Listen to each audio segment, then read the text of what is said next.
We have 40 African lawmakers that affirm and reaffirm Israel's right to Jerusalem as its eternal, undivided capital.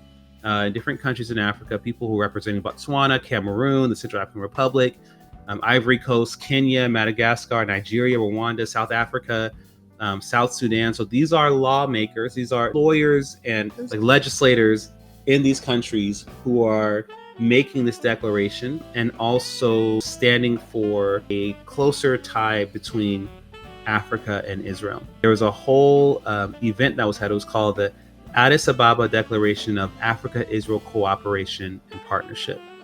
Okay, and that was a resolution that was signed by these 40 lawmakers from these different countries. But in the West in general, we're very comfortable still here. We talk about terror and things like that, but the reality is just proximity wise, it's much more of a blatant reality in places like Israel, because we have friends who can look out their backyard and say, there is Syria and there is Lebanon, like Hezbollah is attacking. And so part of this coming together is not just to say, look at us, we're together. Blacks and Jews, yay. No. This coming together is we need to figure out strategically how we can help each other from this imminent, this pressing threat that continues to grow, both in the Middle East and in Africa, which is radical Islam. October 7th happens every day. You can turn on the news in one of these African countries, in Niger, in Nigeria, in the Congo. You can see October 7th happening in one of those countries. Whereas the United States is said to be Israel's strongest ally, I think that relationship is under a lot of stress at the moment. Africa is Israel's most strategic ally, and not only for the reasons that you've put forth, which are 100% correct, that there are commonalities in terms of the dangers that Israelis face and that Africans face. And so the opportunity, particularly for Africans, to learn from Israel, in issues such as counterterrorism, and then also Israel being an innovator and a leader in the world of agriculture and of food security and those type of things, and the ability to help Africans, but also in the positive sense.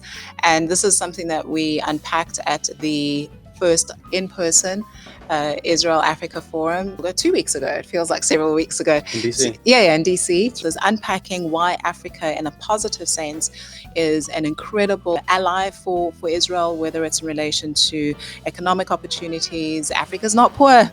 Doesn't matter what you see on the television, Africa's not poor, and we look at the statistics showcasing that, but also the political influence that many of these African nations are starting to step up to.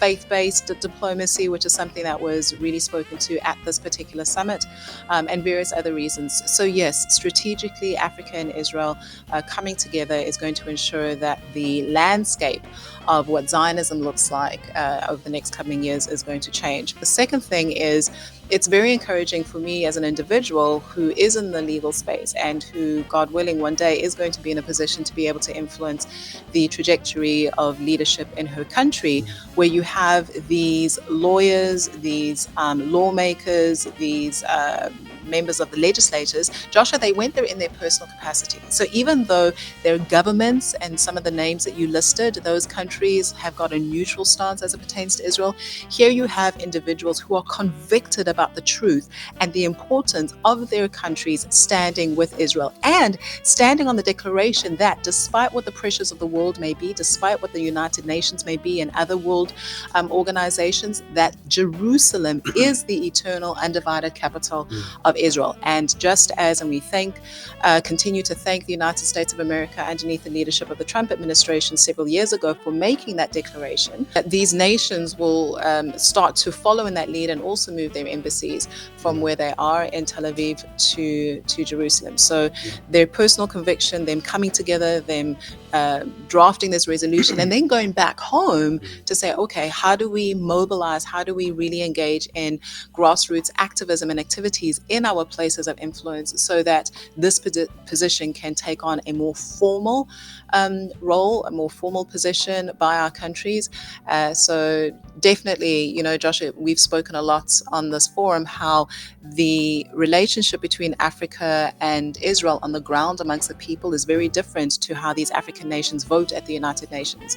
So something like this is definitely good progress in ensuring that the position of Africa at the United Nations and other world bodies will slowly shift. Actually, let me not say slowly, but that it'll shift and God willing, shift quite quickly.